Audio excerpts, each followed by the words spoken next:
So hello everyone and welcome back to my another exciting video, जिसमें कि आज हम लोग करने जा रहे हैं हमारी क्लास 11 से बायोलॉजी का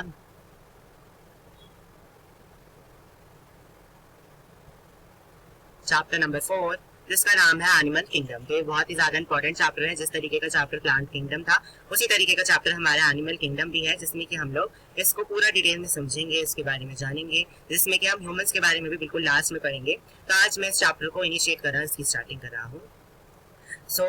इस चैप्टर को जो कि है हम लोग पार्ट्स में कवर करेंगे। तो आज मैं आप लोगों को बता दूंगा द बेसिस ऑफ क्लासिफिकेशन का पूरा टॉपिक। देन अगली वाली वीडियो से हम लोग किंगडम पॉलीफेरा से स्टार्ट करेंगे। आज मैं फाइलम पॉलीफेरा से हम लोग स्टार्ट करेंगे एंड आज के वीडियो में लेकिन हम लोग सिर्फ बेसिस ऑफ क्लासिफिकेशन ही करने वाले हैं। Animals are classified on the basis of following new fundamental features. जैसे कि सबसे पहला हमारा हो सकता है हमको क्लासिफाई करने का लेवल ऑफ ऑर्गेनाइजेशन।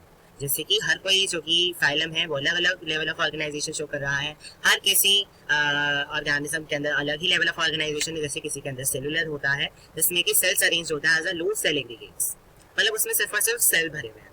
ये सेल भरा है, ये सेल भरा है, यानी पूरे के पूरे में सेल ही भरे हुए हैं। ऐसा किस्म हमें देखने को मिलता है स्पॉन्जेस में, जो कि एग्जांपल होता है हमारा पॉलीफेरा फाइलम का। देन टिश्यू लेवल की बात करूं तो इसमें क्या होता है, जो सेल्स होते हैं वो सेम फंक्शन जो कि है परफॉर्म करते हैं बाय अरेंजिंग इनटू टिश्यूज। मतलब ये जो पूरे सेल का क्लस्टर है ये सेम फंक्शन परफॉर्म करेगा और टिश्यू बना लेगा। तो मतलब टिश्यू लेवल का ऑर्गेनाइजेशन हमें देखने को मिलता है सीलियन ट्रेट्स में। देन ऑर्गन लेवल की मैं बात करूं तो यहाँ पे जो टिश्यूज है वो ग्रुप कर जाते हैं ऑर्गन बनाने के लिए, और each organ has specialised for a particular function, जैसे कि ब्रैकियोलेंथस वाले फाइलम में हमें देखने को मिलता है। ऑर्गन सिस्टम की मैं बात करूं, organs are associated to form functional units, मतलब पूरा ही ऑर्गनों का सिस्टम बनके बहुत सारे ऑर्गन मिलके ऑर्गन सिस्टम को बनाते हैं। जैसे कि हमने सेलुलर हायरार्की में पढ़ा था हमारे सेल वाले चैप्टर में, वही यहाँ पे बोला गया है। एनालिट्स हो गए, आर्थ्रोपोड्स हो गए, मोलस्क हो गए, काइनोडर्म्स हो गए, कॉर्डेट्स हो गए, इन सब की हम बात करें। अब हम सर्कुलेटरी सिस्टम के बारे में देखें। यहाँ पे एग्जांपल करके दिया गया है, लेकिन आप लोग इसको अलग ही समझिएगा।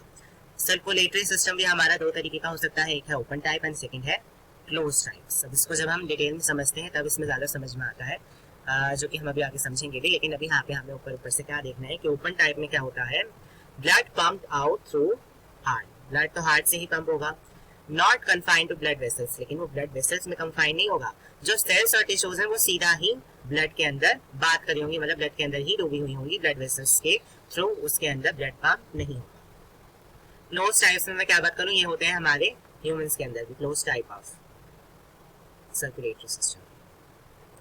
तो ब्लड भी यहाँ पे सर्कुलेट मतलब पंप तो होगा हार्ट के थ्रू ही, लेकिन सर्कुलेट करेगा ब्लड वेसल्स के थ्रू। ब्लड वेसल्स क्या होती हैं, आर्टरीज होती हैं, वीन्स होती हैं और कैपिलरीज होती हैं। तो डिफरेंस यही है, इसमें सीधा जो कि है सेल्स और टिश्यूज उनके पास ब्लड जाएगा, यहाँ पे ब्लड वेसल्स के थ्रू जो कि है ब्लड वहां तक जाएगा। सिमेट्री से भी हम लोग इन लोगों को अलग अलग कर सकते हैं। कैसे?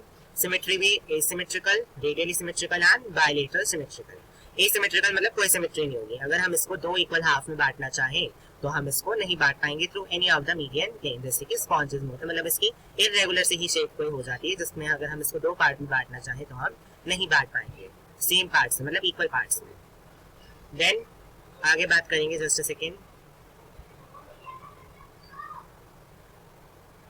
यस आगे बात करेंगे हम लोग रेडियल सिमेट्री की। रेडियल सिमेट्री में क्या होता है, any plane passing through the central axis can divide organism into the identical halves. मतलब सेंट्रल से जो हमारी एक्सिस गई, मान लीजिए एक ये है, एक ये है, एक ये है और एक ये है, एक सिमेट्रिकल स्ट्रक्चर है।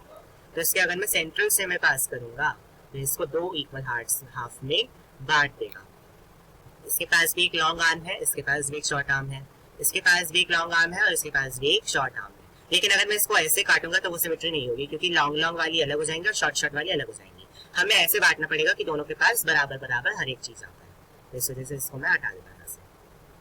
देन आती है bilateral symmetry, that only one plane can divide the organism into two identical left and right halves. मतलब कोई एक ही प्लेन होगा और वो कहीं से भी हो सकता है और वो उसको दो हाफ में डिवाइड कर देगा, जैसे कि एनालिट्स और आर्थ्रोपोड्स में होता है। इसमें सीलियन ट्रेट्स, टिनोफोरा एंड काइनोडर्म्स में होता है।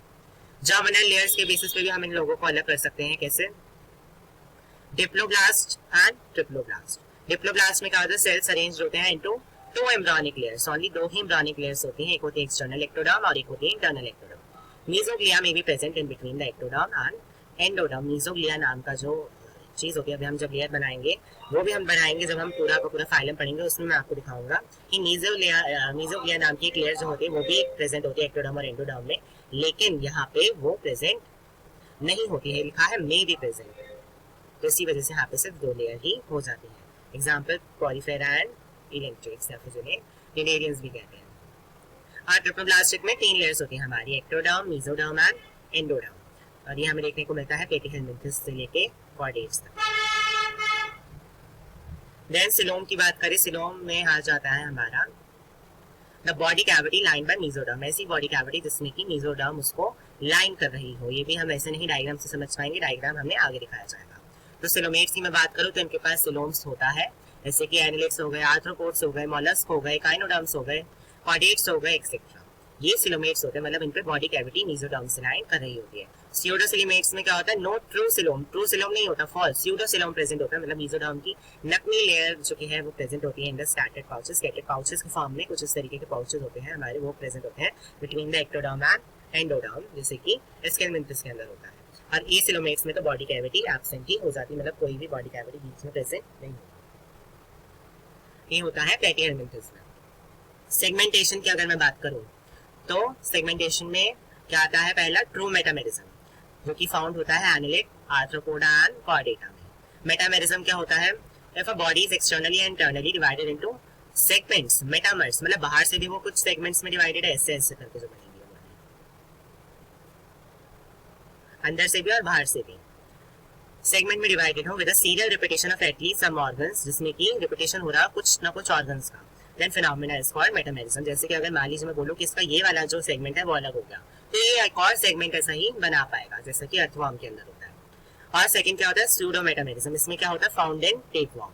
ये टेपवर्म के अंदर मिलता है। The proglottid is segment of tapeworm budded off from neck, not embryonic in the origin. Embryonic नहीं होती है ओरिजिन में, सिर्फ वो बडेड ऑफ करती है कहाँ से, नेक से। अभी जब ये वाला टॉपिक आएगा तो इसको डिटेल में करा जाएगा, हर चीज आपको डिटेल में बताया जाएगी, छोड़ा कुछ भी नहीं जाएगा। Segmentation is external as well as internal in annelids. Segmentation is only external in arthropods and only internal in chordates. ये बहुत ज्यादा इंपॉर्टेंट पॉइंट्स है 3 ये वाले, इसको हमें स्टार लगा के याद कर लेना है। अब हम बात करते हैं नोटोकॉर्ड। नोटोकॉर्ड के बारे में देखें तो it is a rod like structure form during embryonic development on the dorsal side. Dorsal side की तरफ ही बनता है, कब, ड्यूरिंग द एम्ब्रियोनिक, जब एम्ब्रियो बन रहा तब। इट इज मेसोडर्मली डिराइव, मतलब मेसोडर्म अभी जो हमने लेयर पढ़ी थी उससे ही ये डिराइव होता है, जैसे कि कॉर्डेट्स के अंदर होता है। And in non-chordates do not have notochord. notochord present ही नहीं होती है किसके अंदर, नॉन-chordates के अंदर, जैसे कि पॉलीफेरा से लेके काइनोडर्म्स तक। और इसके बाद जितने भी हमारे फाइलम आते हैं उसमें होती है प्रेजेंट क्या, नोटोकॉर्ड। आई होप समझना आ गया होगा यहाँ तक का। आज हमें बेसिस ऑफ क्लासिफिकेशन ही पढ़ना था। कोई भी डाउट रह जाता है तो कमेंट सेक्शन में आप पूछ सकते हैं। नेक्स्ट वीडियो में, मतलब कि पार्ट 2 में हम लोग समझेंगे फाइलम पॉलीफेरा को। तो तब तक के लिए वेट करिएगा। We'll meet in my next video soon. Till then, goodbye.